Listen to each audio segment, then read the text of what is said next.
Hello and welcome to Spark Joy Astrology. My name is Joy and I am so excited to break down this very complex new moon in Virgo happening on September 14th, 2023. And friends, I have missed you. I have been out for a while. I actually got into a car crash last week on Tuesday. I was all excited to come in with a Jupiter video because Jupiter did go retrograde last week, but unfortunately I did suffer a minor concussion and my brain was just not working to be able to show up and deliver you that video. But I am so happy to be back in the mix and break down all the aspects that are going into this new moon, as well as give you a roll call. Because I have been out for a few days, I have not been with you tracking all of the movements of the planets. So to set the scene, to lay the play down, if you will, we are going to do a roll call and check in with where each planet is in the zodiac and if that planet is going to be making an aspect to the new moon or making an exact aspect on the day of the new moon, blending with that new moon energy. So let's start with our roll call. We start with the house of Aries. Aries has three potent players hanging out right now, one of them being Eris, the asteroid of discord and challenge. She actually went retrograde on the same day that Venus went retrograde back on July 22nd. Venus is now officially going direct, but Eris is definitely part of the story along with Venus. But Eris being conjunct the North Node at 25 degrees of Aries is definitely giving us a bit of strife in our everyday life. The North Node represents our fate, our future, our direction in life, and when it is now conjoining with Eris, we can definitely bank on having some challenge in our life. Hello, car crash. On the day of my car crash, they were actually almost exact. So I can attest that there is definitely some wild rides to be ridden in the next few months as these two are blended together closely all the way to the end of this year. Okay, we also have Chiron in Aries, who's also going retrograde. The wounded healer will be making an inconjunct or a quincunx to the new moon, so definitely a part of this. And actually the South Node, which is opposite from the North Node in Aries, will be making an aspect to the new moon as well. We'll get to that when we get to the house of Libra, though, where the South Node is. But just know that the North Node and the South Node are an axis that is working on balancing out polarities. Okay, we now move into the next house where Taurus is, or the house of Taurus rather, where Venus and Uranus are. This house is ruled by Venus. That is an important part to know of the story because this house will be reaching out to the new moon, making the most potent aspect of this cycle. We have Uranus at 22 degrees and Jupiter at 15 degrees, both going retrograde, both making aspects in this new moon. So this house of Taurus is definitely an important one, friends. And because Venus is the ruler of this house, she is an important element in this new moon. Let's go to where she is. She's actually in the house of Leo, going direct at 14 degrees. She is conjunct, meaning right next to, blending with Juno. Juno, the asteroid of commitment and loyalty, is right there with Venus. So we'll talk about that a little bit more. 12 degrees away from them is Black Moon Lilith, the asteroid of sovereignty on one spectrum, or looking at really deep, dark, shadowy aspects of ourselves, fear, shame, sexual shame, those sort of things. So they are a potent player in this particular cycle, this new moon cycle, because Black Moon Lilith will also be making an exact aspect on this day. Okay, then we move into Virgo, the house where all the fun is happening, friends. In this house, you will find Mercury at 8 degrees and 3 minutes, just about to go direct. He will go direct tomorrow. So this new moon, these new moon seeds that we are going to be setting, our intentions, are definitely tied to Mercury going direct tomorrow. There is a rebirth energy in the cosmos when it comes to anything mercurial, so you definitely want to look at your own chart and see where Mercury is, where Virgo is in your chart, because those themes are going to be highlighted with this rebirth energy. Mercury is ruling this beautiful new moon because he rules Virgo. So Mercury being in his home sign, he's in domicile as well as exaltation. So this is a very powerful rebirth energy for Mercury. Friends, I am a Virgo rising sign, so having a car crash in my first house energy is really about redoing who I am, right? Now I have a choice of a new car, a new way to do life. I was so tied to my Forerunner and the way that life was lived with that beautiful vehicle that now I have a whole new chance to reinvent myself, to rebirth who I am. Okay, that's just a little example using my own life. Now we move into the next, actually back it up. I got a little excited about my own life and totally forgot to mention why we're here, friends, which is at 21 degrees and 58 minutes in the house of Virgo, we will have the new moon happening. This is when the sun and the moon come to the exact same degree and there is darkness in the sky in the evening because there is no moon to absorb the sun's rays and illuminate the moon. So it's dark, and in the darkness we plant potent new moon seeds at the beginning of this lunar cycle. We will see the end of this particular cycle 6 months later when there is a full moon in Virgo, which will be happening in February of 2024. But a lunar cycle is a 28-day cycle as well. So the peak to this cycle will be the next full moon happening in 2 weeks. So friends, let's dive into the next house. We've talked about Virgo, where all the fun is happening. The next house we're going to check in with roll call is another Venus-ruled home, and that is Libra, where you find Mars and the South Node. Mars is going direct at almost 12 degrees, 11 degrees and 59 minutes, and he is 13 degrees away from the South Node, where we will have an aspect with our new moon taking place. Mars and Venus, the only 2 planets thus far that I have said are going direct. They are the only 2 planets moving forward, friends, which is really a beautiful comment from the universe that our yin and yang energy is moving forward. But if you've heard me say all of the retrograde planets so far, I have a few more to add, really stating that we are still working with this inner revolution where we are slowing things down to really get things balanced out in that divine masculine and feminine flow so that we can move forward. But we're definitely in this basking, figuring out, bubbling stage, if you will, percolating stage. Okay, so our next house where we check in with 2 more retrograde players is Pisces. Pisces, we have Saturn at 2 degrees going retrograde, and 24 degrees away from Pisces, you have Neptune at 26 degrees going retrograde. Neptune will be making an aspect to the new moon as well. So the spiritual waters of Pisces are definitely adding into this new moon with a bit more complications, but we'll get to that a little bit further. But know that there is definitely a spiritual energy with Neptune casting its energy upon this new moon.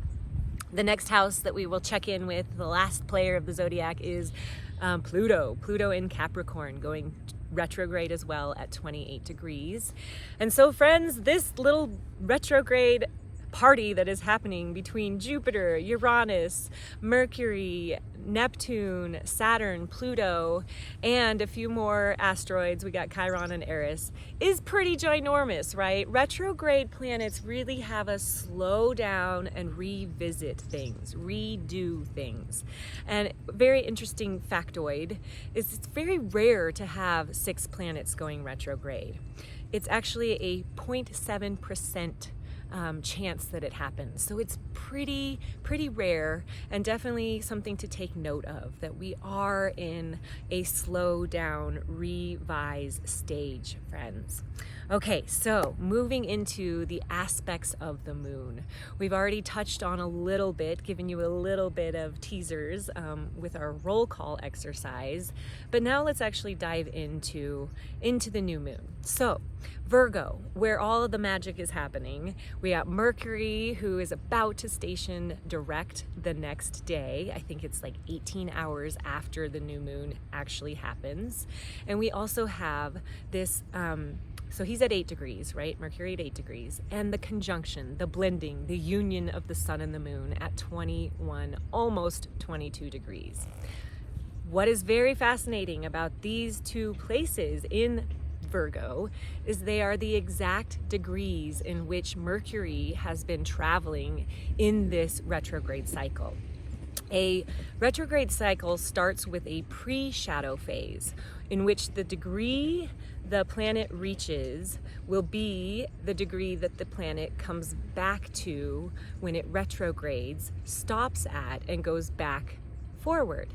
So on August 3rd, Mercury hit 8 degrees of Virgo and started the pre-shadow phase. Mercury moved all the way from 8 degrees to 21 degrees on August 23rd, and then started the retrograde process, going back over those degrees. And then today on tomorrow after the new moon on September 15th, Mercury will station direct at 8 degrees and go back up to 21, ending on a very potent full moon on September 29th. So this is a very highly charged energy.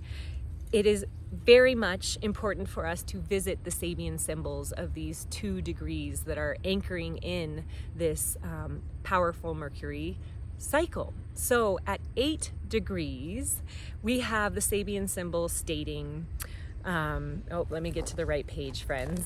8 degrees, Mercury is saying, a man making a futuristic drawing. So immediately this brings into my mind, innovation, originality, creativity, innovation, evolution, unique evolution, right? But boldly breaking new ground. That is where Mercury started this whole pre-shadow phase. And when he ends on the 29th of September, it will be at the 21st degree, where the new moon is happening on the 14th. And this Sabian symbol is a royal coat of arms, which brings in the idea of responsibility, nobility, ancestry, lineage, dignity, integrity, but very much old traditional energy. And then at the beginning of this cycle, the degree anchoring in new innovative energy. So right off the bat, friends, we know that we are working with old stories, old versions of us, and new stories, new versions of us coming into collision with a rebirth, a potent mercurial rebirth. It is so beautiful that Mercury is in his home sign and exalted here, meaning that this is so powerful, friends. All right, so moving into this nurturing, healing space of Virgo. The new moon coming into this 21st degree of a royal coat of arms is asking us to step into our integrity, into our sovereignty. Virgo is the high priestess of the zodiac. Virgo likes to look at health and wellness, routine, and all the details. Very critical and analytical, because Virgo is ruled by Mercury, this analytical energy, but it is feminine. It can really bring in this caring energy. If you know a Virgo in your life, you are taken care of by that human. They are exemplary caretakers. But what happens with the Virgo is the opposite spectrum is self-sacrifice, the martyr ability to just feel like I'm taking care of everyone and no one sees it, no one gives me the love back and takes care of me kind of energy. So the coat of arms, right? Where in our own lives has our own lineage, our own responsibility kind of bulldozered who we are, individuals, as our own unique spark of divinity.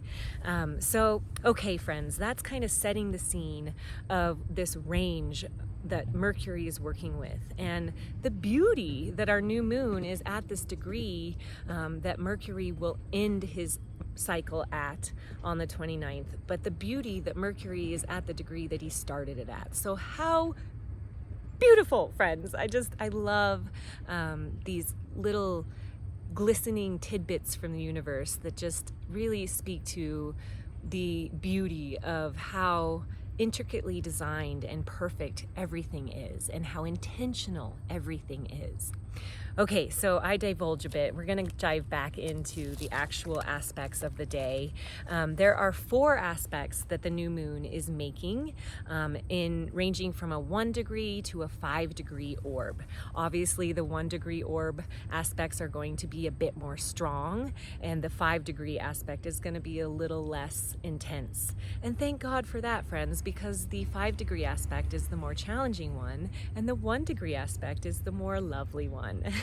So let's dive into it. We have on this day the new moon making a trine to Uranus. This is positive, friends. Trines are by the nature of Jupiter, which Jupiter and Venus are the 2 benefics of the zodiac. So when you have Jupiter making an aspect between planets, there's some good energy there. There is some benevolent energy. Jupiter represents expansion and bliss, and also learning, growing, the guru and the student, the never-ending love of learning. So this particular aspect between Uranus is asking us to make some good changes, some up levels, some shifts, some evolution. Uranus is the lightning bolt shifter of the cosmos, who comes in and sees old ways of life and says no more, shoots that lightning bolt and invigorates it with evolution energy. So right off the bat, hello, I keep saying that, we are working with some revolutionary energy when it comes to this rebirth.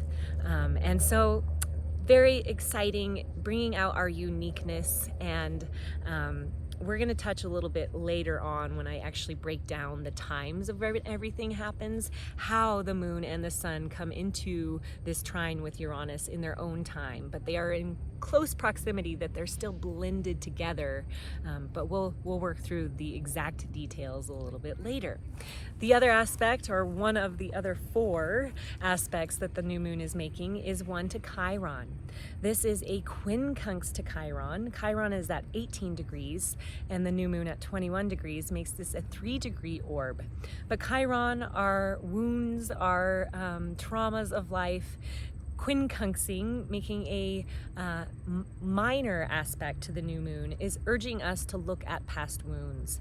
Where have we been sacrificial, you know what I'm trying to say, in the past, and taking on that martyr? And where can we set our new moon intention seeds towards growing away from this self-sacrifice energy, at our detriment, that is. So some self-sacrifice is a beautiful thing if it's something that is aligned to our hearts. Okay, so the next aspect is the moon making to the south node in Libra. This is a semi-sextile, so another minor aspect, but this is definitely enhancing our intuition. The south node is a marker that is created by looking at where the moon and the sun actually come into the same place on the elliptical orbit. And so we're dealing with a lunar node and the moon coming into this semi-sextile. So anytime you have moon energy amplified, our intuition is definitely amplified. But this is a subtle energy asking us to tune into our intuition. Okay, our next aspect is the new moon opposing Neptune. this is where we have some challenge, friends. But luckily we have that trine to Uranus that kind of clears up the confusion and the deception that Neptune could potentially bring with this opposition. But this is where fantasy and enchantment, watery energy of Neptune is brought into the new moon. So there's this creative energy with Neptune, but Neptune is this illusory, spiritual realm. So we definitely are working with subtle energy, but towards spiritual growth, towards realizing our fullest potential. There's tension when there is an opposition involved. So we may be looking at mundane versus magical themes with this new moon, or dreams versus reality, and where are these off base, and how can we use these intention seeds to get us more aligned into this higher spiritual identity. But most definitely some emotional sensitivity and some vulnerability with Neptune opposing our new moon on this day. All right, we also have two more aspects, friends, that are happening that are not directly tied to the new moon, but are exact, and so are definitely adding to the energy of the new moon. And one of the aspects is including Jupiter. Jupiter is in that same house as Uranus, who is making that beautiful trine to the new moon. So Jupiter and Uranus, the house of Taurus, is definitely amplified in this new moon, which means it's pointing its finger at Venus. Venus is a big part of this, and we're going to dive into how she is a part of this cycle in just a moment. First, I want to cover this Jupiter aspect. Jupiter is squaring Juno. Juno is the asteroid that represents partnership and loyalty. She was actually married to Jupiter. So isn't it interesting that we have the married couple fighting in this new moon? Jupiter was an adulterous husband, and Juno had a lot of challenges staying married to him because of all of the adultery and games that he would play. So these two coming into a tense aspect, a square, a 90-degree aspect, is asking us to look at in our relationships, where are our desire for freedom and our need for commitment coming into some tension? Where is our career and expansion taking us into a place where we may be feeling pulled between taking risks and playing it safe? And then lastly, in our beliefs and in our ideals, this aspect can highlight conflicts between our personal values and our societal norms. So this is urging us to examine and redefine our belief systems. Jupiter represents beliefs, and Juno represents our commitments and our loyalties. With a square, we may be looking at where are we over-committing ourselves? Where are we being taken, into that self-sacrificial place through our own commitments? We need to learn to say no, friends, and use our voice. This is a potent cycle with Mercury in Virgo, asking us to turn on our throat chakras, to speak our truth, and to give our spirit this potent voice of truth. So friends, OMG, let me just say that we are working with Venus here again, because Venus is conjunct Juno. If you remember from roll call, they are only 1 degree apart.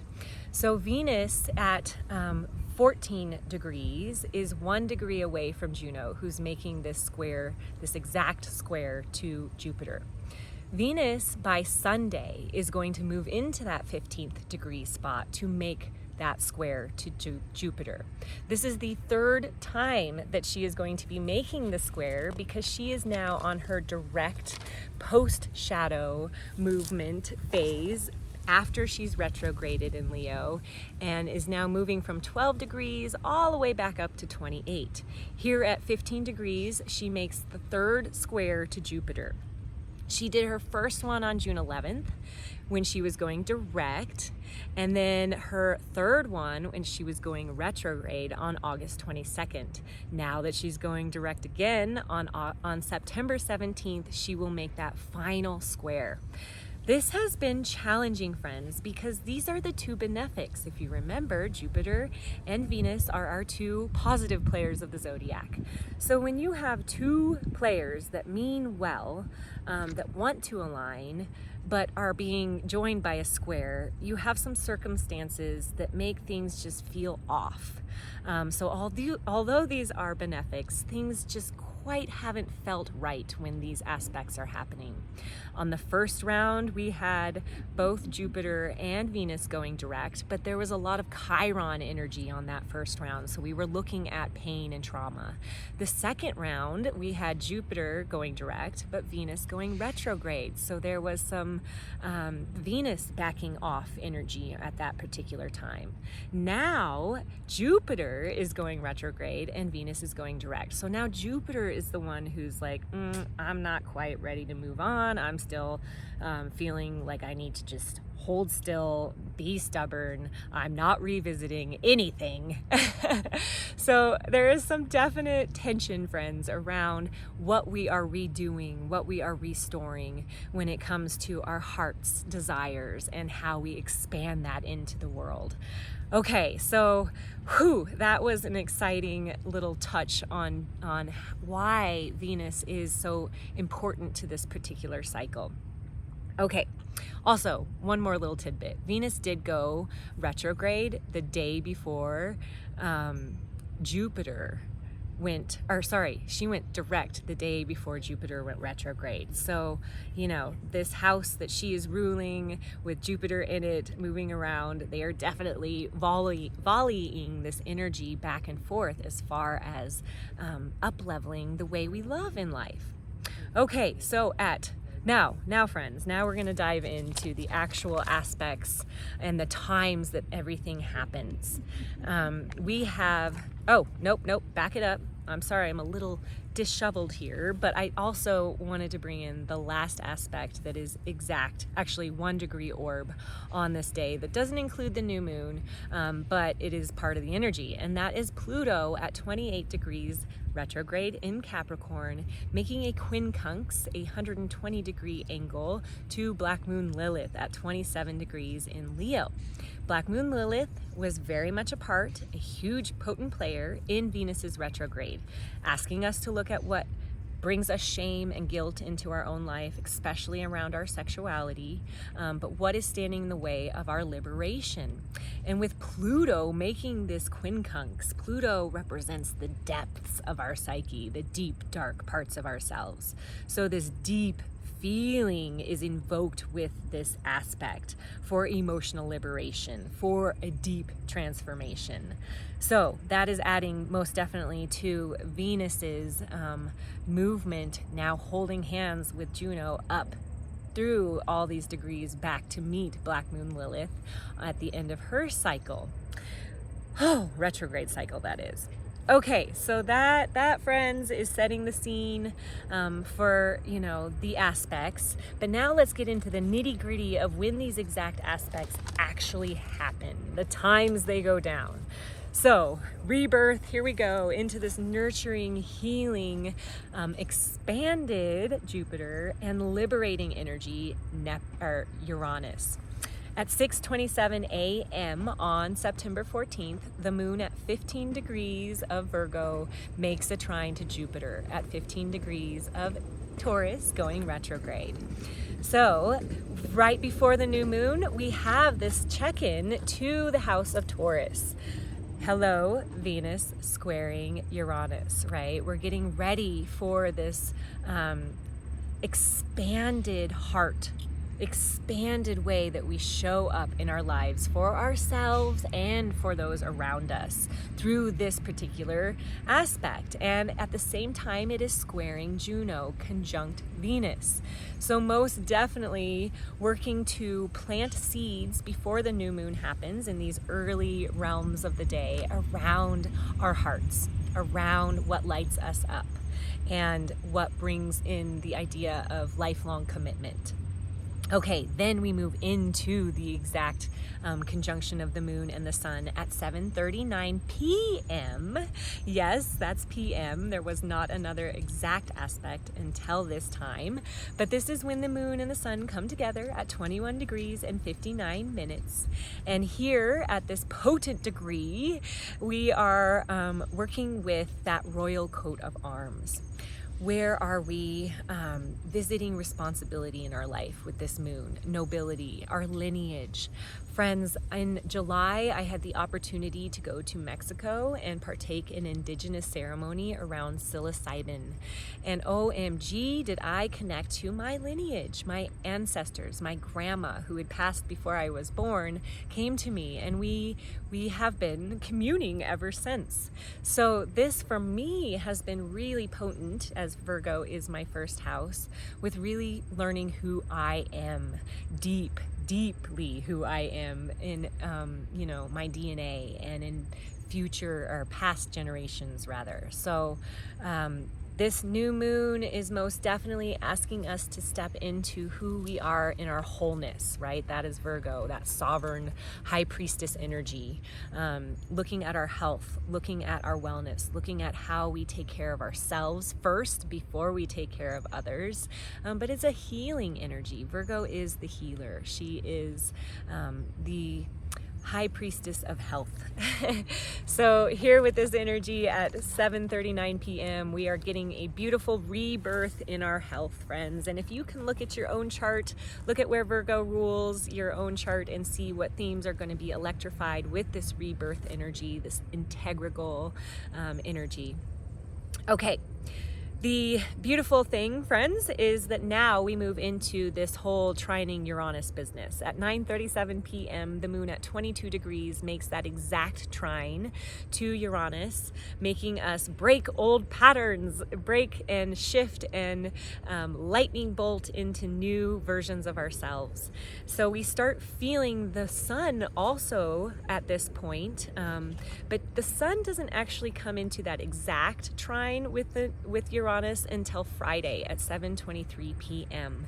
But wow, friends, this is a really beautiful, tight connection between Uranus and the moon and the sun, shaking us up, changing us from the inside out. Because Uranus is going back, or retrograde, we are working with this inner energy, but it is an exciting energy. It can be challenging and feel like we're not grounded into the earth, into our lives, but it's asking us to shake it up, to get ungrounded, so that when we settle back down, we're settling into our highest versions of ourselves, this evolved version of ourselves.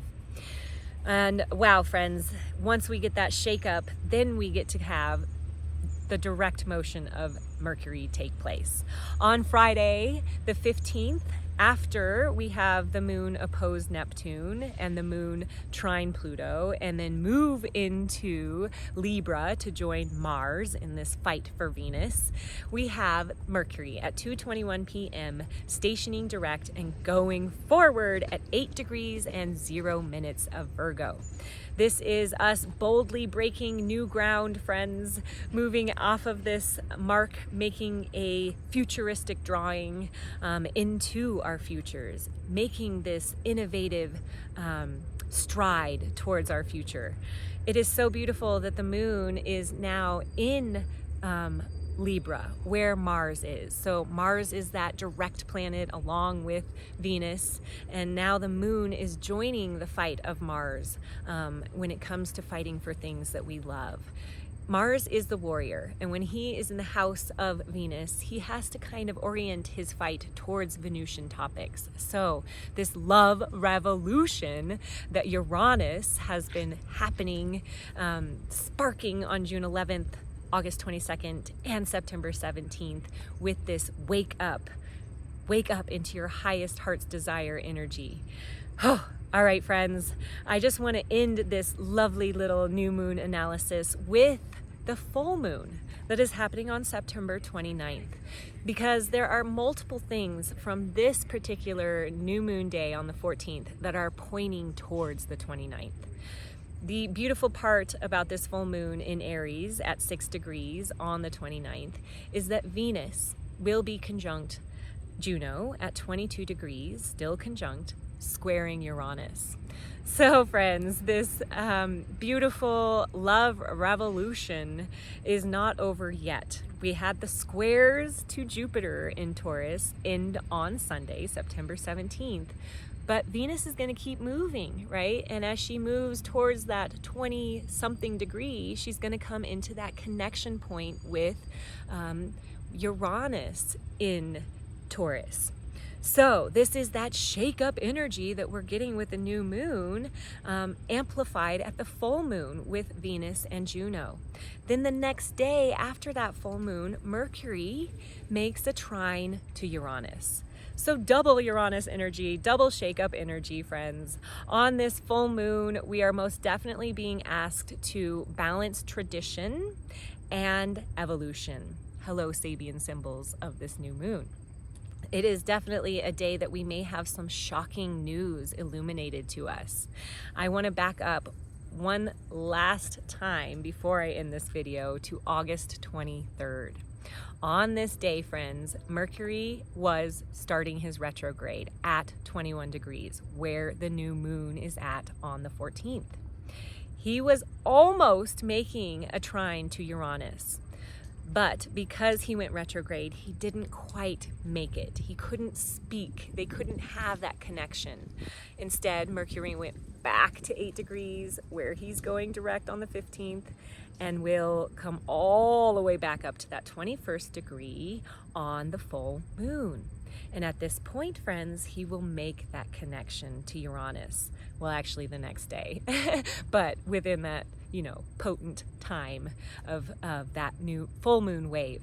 So here we will have this illumination point. Mercury will finally be able to have this evolutionary conversation with Uranus. So the name of the game, friends, is to evolve, is to look at the parts of ourselves that need the healing, right? Chiron and Black Moon Lilith making these connections on this new moon, and setting intention seeds towards this rebirth in healing, in wholeness. And maybe our ancestors are a part of that. Perhaps we are cutting cords to old patterns that have been playing out for generation after generation. I'm very excited for this chance for Mercury to make it up to that 21st degree, to this royal coat of arms degree, and have that potent conversation with Uranus. And I will definitely be back between then and now with more astrological intel. But I'm wishing you the most beautiful rest of your day and new moon and Mercury direct. Lots of love to you, friends. Mwah.